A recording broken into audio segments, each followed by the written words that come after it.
നമസ്കാരം, മലയാളി വാർത്തയിലേക്ക് സ്വാഗതം. ഏറ്റവും അതിപ്രധാനമായ ഒരു വിവരമാണ് ഈ മണിക്കൂറിൽ പുറത്തുവരുന്നത്.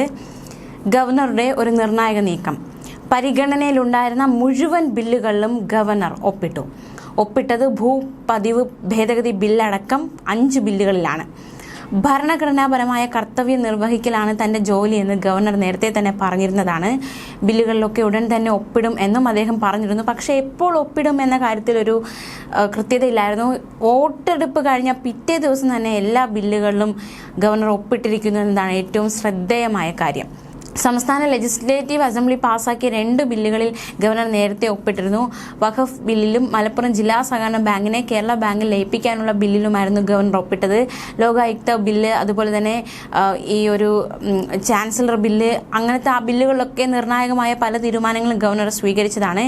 ഇപ്പോൾ ഇതാ ഭൂപതിവ് നിയമ ഭേദഗതി ഉൾപ്പെടെ 5 ബില്ലുകളിൽ കൂടി ഗവർണർ ഒപ്പിട്ടിരിക്കുകയാണ്. ഈ ഭൂപതിവ് നിയമ ഭേദഗതി ബില്ലുമായി ബന്ധപ്പെട്ട് വലിയ രീതിയിലുള്ള പ്രതിഷേധമൊക്കെ LDF ഉയർത്തിയതാണ്. തീർച്ചയായിട്ടും ഇത് വോട്ടെടുപ്പിന് മുന്നേ ഒപ്പിട്ടിരുന്നുവെങ്കിൽ തീർച്ചയായിട്ടും ഇതിന്റെ ഒരു ഗുണം LDFന് കിട്ടുമായിരുന്നു. പക്ഷേ ആ ഒരു ഗുണം പോലും അവർക്ക് നൽകാതെയുള്ള ഒരു നീക്കമാണ് ഗവർണർ ഇപ്പോൾ നടത്തിയിരിക്കുന്നു എന്ന് അക്ഷരാർത്ഥത്തിൽ മനസ്സിലാക്കാൻ സാധിക്കുന്നുണ്ട്. ഭൂപതിവ് നിയമ ഭേദഗതി ബിൽ ഗവർണർ ഒപ്പിടാത്തതിനെതിരെ LDF സമരം ചെയ്തിരുന്നു. സെപ്റ്റംബർ 14 ലെജിസ്ലേറ്റീവ് അസംബ്ലി ഭൂപതിവ് നിയമ ഭേദഗതി ബിൽ പാസാക്കിയത്.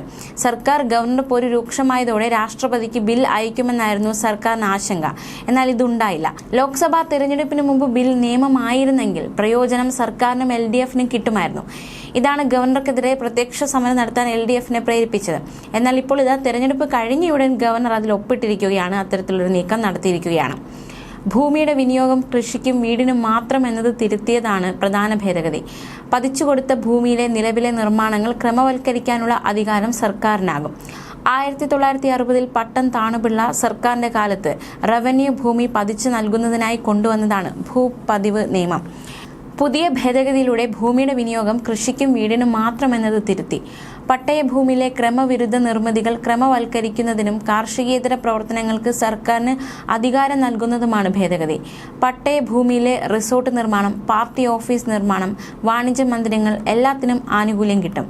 നിയമത്തിന്റെ ഭാഗമായുള്ള ചട്ടം രൂപീകരിക്കുന്നതോടെയാകും സാധുത കിട്ടുക.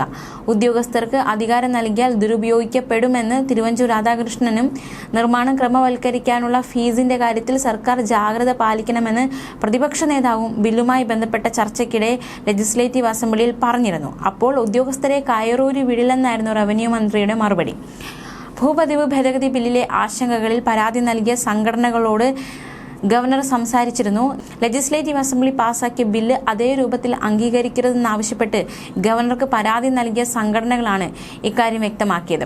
ബില്ലിന്റെ ആശങ്കകളിൽ ഗവർണർ സർക്കാരിനോട് വിശദീകരണം ചോദിച്ചിരുന്നു.